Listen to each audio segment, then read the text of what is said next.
अल्लाहुम्मा सल्ली अला सय्यदना व मौलाना मुहम्मद बारिक वसल्लम सल्लल्लाहु अलैहि सलातु व सलाम अलैका या हबीबी या रसूलुल्लाह सल्लल्लाहु ताला अलैहि वसल्लम। हज़रात, आपके तैयार में बहुत दूर दराज से उलमाए कराम और शोराए इज़ाम आपकी मोहब्बत में हाजिर हुए हैं। जो आपकी मोहब्बत में आए हैं तो आप लोग मोहब्बत की दलील दीजिए। ये न लगे कि भदोही की सरजमी पर आए और यहाँ के लोग मोहब्बत की दलील न दिए, उन्हें मायूस मत करिए। हम तो बारहा आपके इलाके में रहते हैं, आपसे मुलाकात भी होती है, हमें जानते भी हैं। जो लोग नए आए हैं बस आप उनका ख्याल करिए। हम आपके पास सिर्फ 15 मिनट, बस ज्यादा नहीं 15 मिनट, ये 15 मिनट आप देखे होंगे बहुत वायरल हुआ था।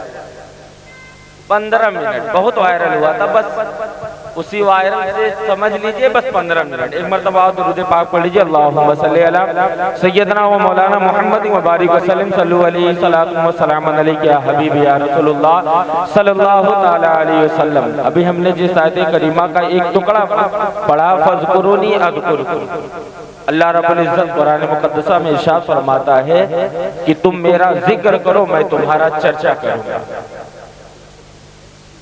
तुम मेरा जिक्र करो मैं तुम्हारा चर्चा करूंगा। जिक्र हम और आप खुदा का सिर्फ और सिर्फ कितने लोगों में करते हैं? 100, 200, 400, 500, 1000, 2000, लाख, 2 लाख, 10 लाख बस। लेकिन जब खुदा चर्चा करता है तो आप तारीख उठा के देख लीजिए, जो भी खुदा का जिक्र किया है आज उसकी पूरा दुनिया में उसका चर्चा है, पूरा दुनिया में चर्चा है। लेकिन जब इंसान खुदा का जिक्र दिल से करे तब। और नबी करीम सल्लल्लाहु ताला अलैहि वसल्लम की मोहब्बत में महफिल सजी है, हम अल्लाह और उसके रसूल का जिक्र कर रहे हैं और हमारा खुशनसीबी ये है, मैं आपसे बता दूं कि दुनिया कमाती है, दुनिया कमाती है, वकील है वकालत करके, डॉक्टर है तो डॉक्टरी की जो पढ़ाई करा है अपने तजुर्बे के एतबार से दवाई देता है, उसके हिसाब से पैसा उसे मिलता है। वकील झूठ बोलता है, वकील झूठ बोल कर पैसा कमाता है, बिजनेसमैन झूठ बोल कर पैसा कमाता है। कोई भी शख्स कमाने जाता है तो पैसे के चक्कर में उसे झूठ बोलना पड़ता है। लेकिन कसम खुदा की उलमाओं की खुशनसीबी है, हाफिजों की खुशनसीबी है कि हम झूठ बोलकर नहीं बल्कि नबी का जिक्र करके कमाते हैं, नबी का जिक्र करके कमाते हैं। इस मिंबर पर नबी का जिक्र करते हैं तब आप हमें 10 रुपया देते हैं। कसम खुदा की वो पैसा कहीं से हराम नहीं, बिल्कुल हलाल जायज। ये हमारी खुशनसीबी है। नबी करीम सल्लल्लाहु ताला अलैहि वसल्लम जब दुनिया में तशरीफ लाए तो सबसे पहले अपनी उम्मत को याद किया, सबसे पहले अपनी उम्मत को याद किया। आज हम उम्मती जरा सोचिए कि इस भदोही की सरजमी पर जो मुसलमान है, अकीदतमंद है, अपने नबी को मानता है, नबी का कलमा पढ़ता है, आज वही शख्स अपने दौलत खाने पर अपने बिस्तर पर आराम फरमाकर सुन रहा होगा, नबी का जिक्र सुन रहा होगा, क्योंकि उसे मालूम नहीं है अकीदतों मोहब्बतों जलसा इसलिए कराया जाता है कि इंसान जान जाए कि हम नबी के आशिक हैं। तो मेरा अकीदा है कि नबी मजलिस में आए हैं, हमें देख। लेकिन आज इंसान अपने अकीदे को खो चुका है, उसका ख्याल जो है वो अपने घरों में बैठकर सोचता है मैं सुन लेता हूँ। लेकिन जरा सोचिए, हमारा अकीदा है, उलमाए कराम बैठे हुए हैं, यहाँ पे सारे पढ़े लिखे लोग बैठे हैं, आप भी तजुर्बेकार हैं, अपने जहन को करीब करके सोचिए कि जहाँ पर नबी का जिक्र होता है, जिसका जिक्र होता है वो तशरीफ लाता है, वो ऊपर से इतने मलाइके तशरीफ लाते हैं। खुदा कहता है ऐ मेरे फरिश्तों जाओ नबी का जिक्र हो रहा है, तुम भी जाओ वहाँ के लोगों को देखो, अपने रजिस्टर में नाम लिख लो, जो जिस नियत से बैठा है उसकी नियत को पूरी करो, उसकी मुरादें पूरी करो। अब हमारी और आपके खुशनसीबी है कि मजलिस में बैठे हैं, आज तक दुनिया में आप उठाकर किताबें देख लीजिए, जितने औलिया कराम दुनिया में तशरीफ लाए हैं, जितने अल्लाह वाले दुनिया में तशरीफ लाए हैं, मैंने गौसे आजम से पूछ लिया, गौसे आजम आप बताइए ये मरातिब आपको किसने दिया?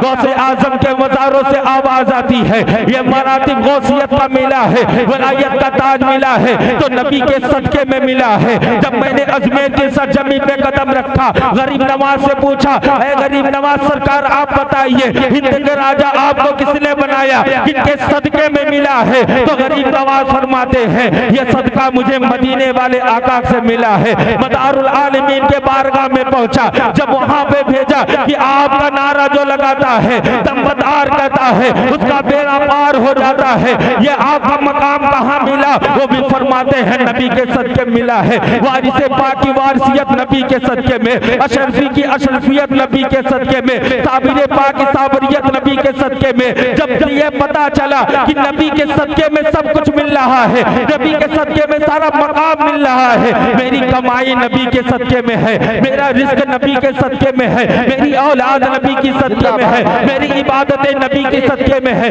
मेरा रिस्क नबी के सदके में है, सारे औलियाए कराम की जो आज अजमतों आला हुआ है ये सब नबी के सदके में मिल रहा है। आखिर मैं आपको बता दूं कि मजलिस में आए हो ये भी नबी का सदका है कि आज हम और आप बैठे हुए हैं। मुसलमानों मैं आपसे बताना चाहता हूँ मेरी और आपकी औकात क्या मैं आपको कुछ दे सकूं, मेरी और आपकी क्या मजाल में किसी को खिला सकूं, ये सब नबी का सदका है। नबी दे रहे हैं हम खा रहे हैं, नबी हमें खिला रहे हैं, नबी हमारी सांसों को चला रहे हैं क्योंकि हम नबी के उम्मती हैं, अपने नबी पे जान निसार करते हैं, अपने नबी को दिल को चाहते हैं। जब दिल से उनके सीने में बसा लिया तो मेरी किस्मत का सितारा बुलंद हो गया, मेरी रास्ते की मंजिल साफ हो गई है, मेरी मंजिल नजर आने लगी है। ऐ मुसलमानों मैं आपसे कहना चाहता हूँ अगर तुम्हें जानिसार होना है तो अपने नबी पे बन जाओ, क्योंकि देने वाली जात है वो खुदा की है और देने दिलाने वाली जात है वो मोहम्मद की है। जब सारी कायनात का जायजा किया गया कि नबी दिला रहे हैं, नबी दे रहे हैं, तो हमारा इमाम फरमाता है कौन देता है? देने को मुँह चाहिए। कौन देता है? देने को मुँह चाहिए। देने वाला है सच्चा, जिंदाबाद देने वाला है। नारे तकबीर, नारे रिसालत, जश्न मिलादुन नबी, फैज़ादे गौसे आज़म, फैज़ादे मदारे आज़म, फैज़ादे मखदूमे सिमना, उलमाए अहले सुन्नत। इसलिए अल्लाह ने, आपने कभी गौर किया है कि अल्लाह ने दो आंखें बनाई हैं, दो हाथ बनाए, दो पैर बनाए, दो किडनियां बना दी, लेकिन अल्लाह ने दिल एक बनाया, दिल एक बनाया। और बनाने का मकसद ये था कि खुदा एक, रसूल एक। अगर दिल में बसाना है तो अपने रब को बसाओ, अपने रसूल को। लेकिन आज उम्मत हमारी कहाँ है? आज नबी की उम्मत कहाँ है? आज हम अपने बिस्तरों पर सो रहे हैं, नबी का जलसा हो रहा है, क्या हमारी मोहब्बत मर चुकी है? क्या हम अपने नबी से इश्क नहीं करते हैं? आज नबी को गालियां दे दी जाती है, आज नबी के बारे में कोई भी आलतू फालतू भोग देता है।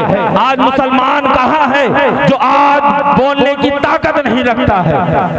आज कोई गैर मुस्लिम आकर नबी के बारे में भोग के चला जाता है, लेकिन आज मुसलमान सोया हुआ है, आज मुसलमान सोया हुआ है। मैं आपसे पूछना चाहता हूँ जब रब आपसे पूछेगा मैदान महशर में, जब आपसे रब पूछेगा ऐ बंदे बता तो सही, जिनके सदके में चांद सितारे बनाए, जिनके सदके में सारी कायनात बनाई, जिनके सदके में शजरो हजर बनाया, जिनके सदके में तुम्हें पैदा किया, जिनके सदके में तुम्हारे खानदान को चलाया, जिनके सदके में तेरा रिस्क चला, ऐ बंदा बता तो सही, तू अपने नबी का उम्मती होकर, अपने नबी का आशिक होकर मेरे महबूब को बुरा भला कहते रहे लोग, तू खामोश हो रहा, मेरे महबूब को गलत कहते रहे लोग, तू खामोश रहा, तो हम क्या जवाब देंगे? मैं आपसे पूछना चाहता हूँ कि मेरा और आपका रिश्ता कब तक है? जब तक जिस्म में जान है तब तक हमारा और आपका रिश्ता है। जब तक जिस्म से रूह परवाज हो जाती है उस वक्त रिश्ता खत्म हो जाता है। मरने के बाद कोई कब्र में नहीं जाता है,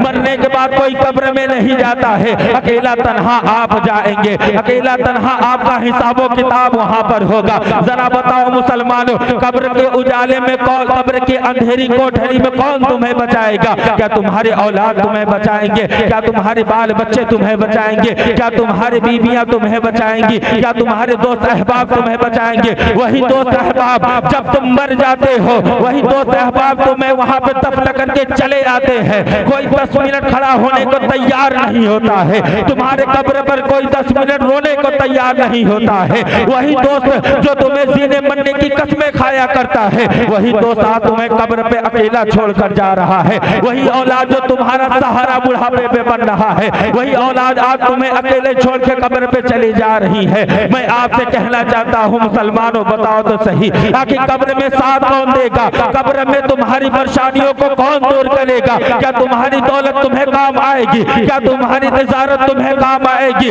कसम खुदा की कोई काम नहीं आएगा। जो तुम जिनके पीछे भागते रहते हो, प्रधानों के पीछे भागते रहते हो, नेताओं के पीछे भागते रहते हो, पैसे के चक्कर में अपनी औलाद को छोड़ देते हो, पैसे के चक्कर में नबी की सुन्नतों की धज्जियां उड़ा देते हो। मुसलमानों, मैं आपसे बता दूं कि कब्र में कोई और नहीं आएगा, जो तुम्हारा साथ देने नेता कोई आएगा। कब्र में तुम्हारा साथ देना कोई तुम्हारे दोस्त अहबाब आएंगे, कब्र में साथ देने तुम्हारे कोई रिश्तेदार आएंगे। अगर आने वाली जात है जो तुम्हारे वक्त का जमींदार है, अगर जाने वाली कोई जात है तो मदीने के ताजदार है आमिना का लाल। जिंदाबाद जिंदाबाद, नारे तकबीर, नारे रिसालत, जश्न फिक्रो अमल कॉन्फ्रेंस, नारे तकबीर, नारे रिसालत, सुभान अल्लाह। लेकिन जब इंसान अपने नबी से इश्क करे तब आज हमारा माहौल क्या है कि हमारी खुद बहन बेटियां, हमारी खुद बहन बेटियां बेपर्दा घूम रही हैं। आज हम दूसरों पर उंगली उठा रहे हैं, आज हम दूसरे का हरकतों पर नजारा कर रहे हैं, देख रहे हैं। लेकिन जरा सोचिए, यही इस्लाम की शहजादी जो मुसलमान है, मुसलमान के घर में पैदा हुई है, जो फातिमा की कनीज है, कनीज़े फातिमा है, जो मरने के बाद उन्हें कनीज़े फातिमा का लक़ब मिला है, आज वही बेटियां हमारी और आपकी बेटियां आज क्या कर रही है? फैशन के नाम पे सर पर दुपट्टा नहीं है, फैशन के नाम पे जिस्म की नुमाइशियां करती रहती है। मैं आपसे बताओ, सुनो इस्लाम की शहजादी कैसी होती है, और इस बात को गौर से सुनना और नोट कर लेना, अपने घर में जाके बता देना कि इस्लाम की शहजादी कैसी होती है। जब आज बेपर्दगी हो रही है, आज इस्लाम की धज्जियां उड़ाई जा रही है, आज गैर कौम हम पर हंस रही है, तो हमारे अंदर कमी आ गई है, हमारे अंदर बेपर्दगी आ गई है। आज हम अपने बाल बच्चों को पर्दे से नहीं रखते हैं, आज हम अपने बहन बेटियों को पर्दे में नहीं रखते हैं। इसलिए कोई भी अगर हम पर उंगली उठा दे रहा है, कोई भी आकर इस्लाम पर भोग दे रहा है, ये कभी सिर्फ मुसलमानों में है कि आज हम नबी की सुन्नतों पे नहीं चल रहे हैं, आज हम नबी की सुन्नतों की धज्जियां उड़ा रहे हैं। सुनो इस्लाम की शहजादी कैसी होती है। नबी का दौर है, एक इस्लाम की शहजादी पूरे निकाब की हालत में, पर्दे की हालत में बाजार जाती है, और जाने के बाद एक यहूदी के दुकान पर बैठ जाती है। वो यहूदी का दुकान सोने चांदी का दुकान रहता है, और सोने चांदी की खरीदारी करती रहती है। उसके बाद यहूदी जब उसके हाथ को देखता है, इस्लाम की शहजादी को हाथ को देखता है, उसकी नीयत खराब हो जाती है। फौरन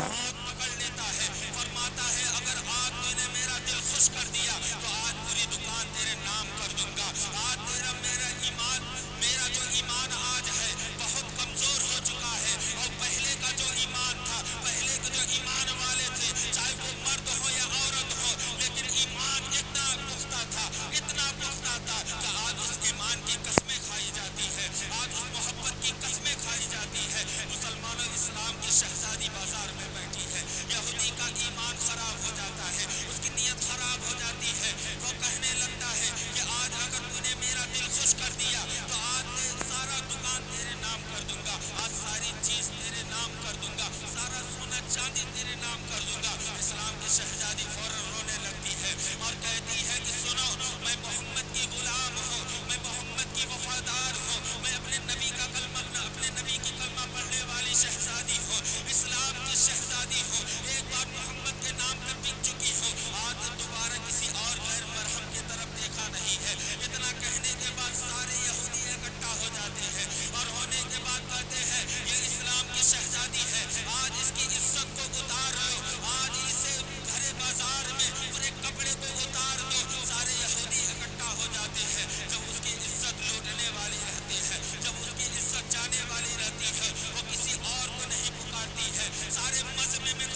रहा। एक नबी का आशिक खड़ा होता है, फौरन अपनी तलवार कमान से निकालता है और उस शहजादी का हाथ पकड़ के अपने कमर के पीछे रख लेता है और रखने के बाद कहता है, सुनो, आज मेरी बहन पर कोई हाथ लगाया तो आज उसका गर्दन सर से जुदा हो जाएगा। इतना कहने के बाद वो लड़ने लगता है और इतना लड़ता है कि उसके बाजुएं कमजोर हो जाती है, उसकी ताकत खत्म होने लगती है। वो शहजादी फिर रोने लगती है और रोते रोते सजदे में चले जाती है, अपने रब को याद करती है और फरमाती है, मेरे रब, आज इस मेरे भाई के बाजुओं में ताकत दे दे, आज मेरी आवाज या मेरे नबी तक पहुंचा दे, आज मेरी आवाज या नबी तक पहुंचा दे।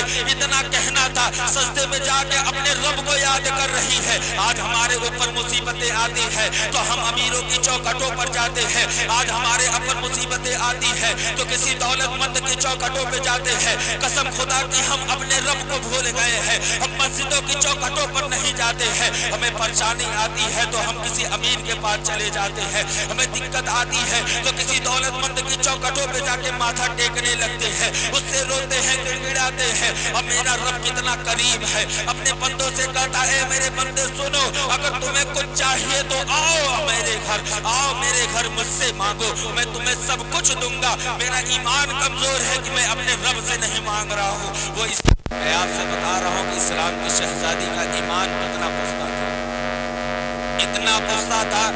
जब इस्लाम की शहजादी पर मुसीबत आई, वो किसी और को नहीं पुकारी बल्कि अपने रब को पुकारी और अपने रब से रोने लगी और कहने लगी, ऐ मेरे रब, आज तेरी बंदी आज मुसीबत में है, आज इस्लाम की शहजादी को इज्जत लूटने के लिए सब तैयार बैठे हैं। इतना रो रही थी और रोते रोते कह रही थी, ऐ मेरे रब, आज या मेरे भाई के बाजुओं में ताकत दे दे, या मेरी आवाज मदीने वाले आका तक पहुंचा दे, या मेरी आवाज मदीने वाले आका तक पहुंचा दे। इतना कहना था कि सजदे में रो रही है, पीछे से नारे तकबीर की सदा बुलंद होती है। वो शहजादी सर को उठाती है और देखती क्या है कि घोड़े पर नबी सवार तशरीफ ला रहे हैं, घोड़े पर नबी सवार तशरीफ ला रहे हैं, साथ में हजरत उमर और अली भी आ रहे हैं। जब हजरत अली मैदान में आए हैं, अपनी तलवार को चलाया है, कसम खुदा की कोई माई का लाल ऐसा पैदा नहीं है दुनिया में जो अली का मुकाबला कर सके, जो अली के सामने टिक सके। जब अली की तलवार चली है तो गर्दन ऐसे कट रही थी जैसे गाजर मूली की तरह कट रही हो। सारे यहूदी भाग खड़े हो गए हैं, वहां से सब भाग गए हैं और इस्लाम की शहजादी फौरन नबी के कदमों में जा गिरती है और नबी करीम फौरन इस्लाम के शहजादी को उठाते हैं। उठाने के बाद फरमाते हैं, बेटी, आज तेरा ईमान तेरे साथ था, इसलिए आज मदद के लिए मैं आया हूँ। इसलिए तेरा ईमान पुख्ता था कि आज मैं मदद के लिए मैं तेरे साथ खड़ा हूँ। इतना कहने के बाद इस्लाम की शहजादी रोने लगती है। नबी करीम फरमाते हैं, ऐ मेरी बेटी सुनो, अगर ईमान पुख्ता रहा, आज तेरा जैसा ईमान था, ता कयामत तक अगर मेरी उम्मतियों का ऐसा ईमान रहेगा तो नबी वादा करता है कि दुनिया में हाथ पकड़ेगा जाके जन्नत में छोड़ेगा।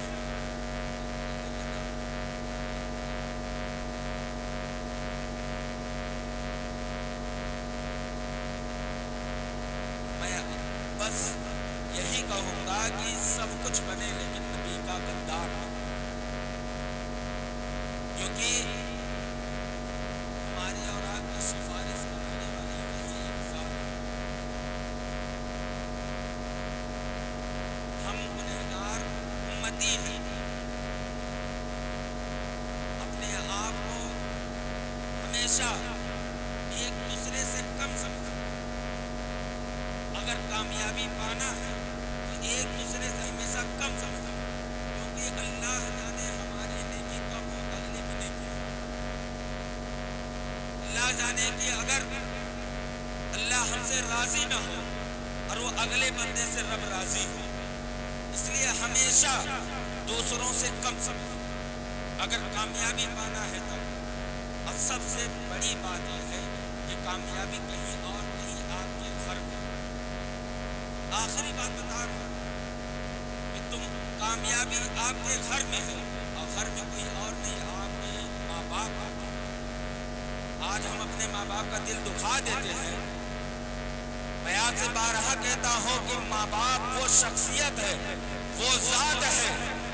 अगर माँ आपसे नाराज है, अगर हम हज पे हज करते रहे, माँ आपसे नाराज है, किसी भी मजार पे जाके चादर पे चादर चढ़ाते रहे, माँ आपसे नाराज है, किसी वली का दामन थाम ले और उनकी खिदमत दर से यही, हर दर से यही सदा होगी, हर दर से यही आवाज आएगी, जा तू पहले अपनी माँ को राजी कर। अगर तेरे माँ बाप तुझसे राजी हो गए, तेरा खुदा भी राजी हो जाएगा, तेरा रसूल भी राजी हो जाएगा।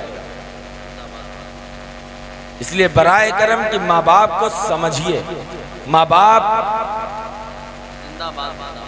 बाप वो शख्सियत है जिंदाबाद। जब माँ रोती है, कोई भी औलाद अगर माँ को तकलीफ पहुंचा दिया, वो औलाद उस तकलीफ से माँ अगर रो दिया, आपकी बात से तकलीफ हो गया और उसके जबान से अगर आपके लिए बद्दुआ निकल गए, तो अर्शे आजम का खम्बा हिलने लगता है, अर्शे आजम रक्श करने लगता है, फरिश्ते घबरा जाते हैं। आखिर माजरा क्या है? तो रब फरमाता है कि आज धरती पर किसी की औलाद ने अपनी माँ को तकलीफ दिया। इसलिए बराए करम कि माँ बाप को समझिए। माँ बाप को जब तक नहीं समझेंगे, जब तक आपके माँ बाप आपसे नहीं राजी होंगे, तब तक आपका रसूल और आपका खुदा भी राजी नहीं होगा। पहले मंजिल की जो ताज है, आपका सर के जो ताज हैं, वो आपके माँ बाप हैं। अगर माँ बाप राजी हो गए तो कसम खुदा के खुदा भी राजी हो जाएगा, उसके रसूल भी राजी हो जाएंगे।